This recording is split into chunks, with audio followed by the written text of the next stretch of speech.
Gel. Kaygan dikkat et, taşlara yavaş bas. Tamam.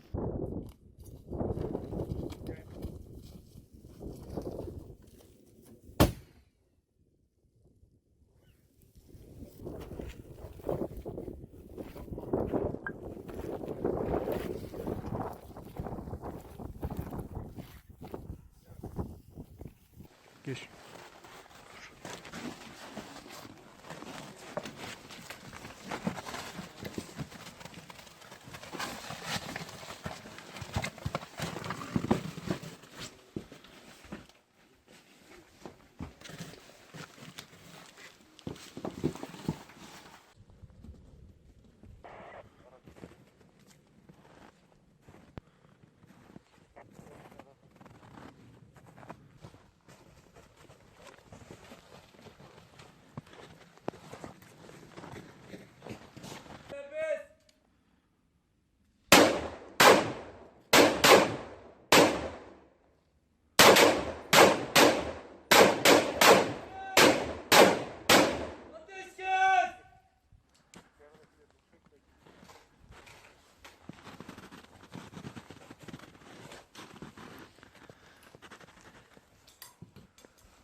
Aferin sana.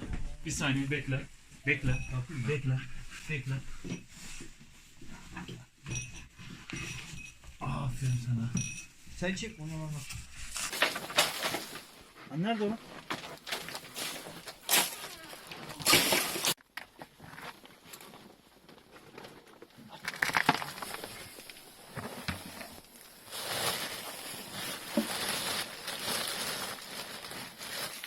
Nerede oğlum?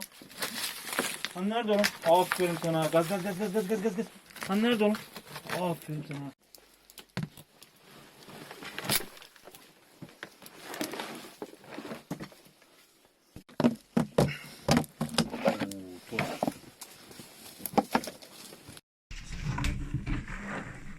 Nerede oğlum?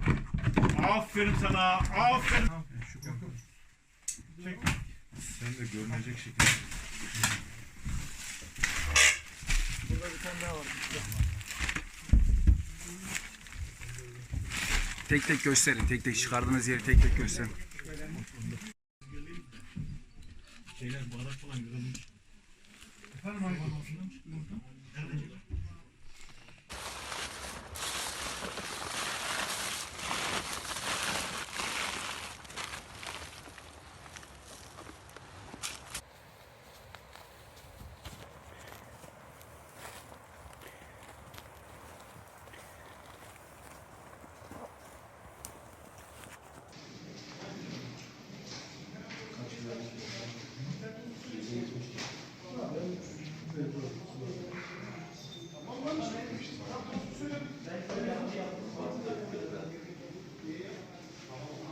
Süremeyecek.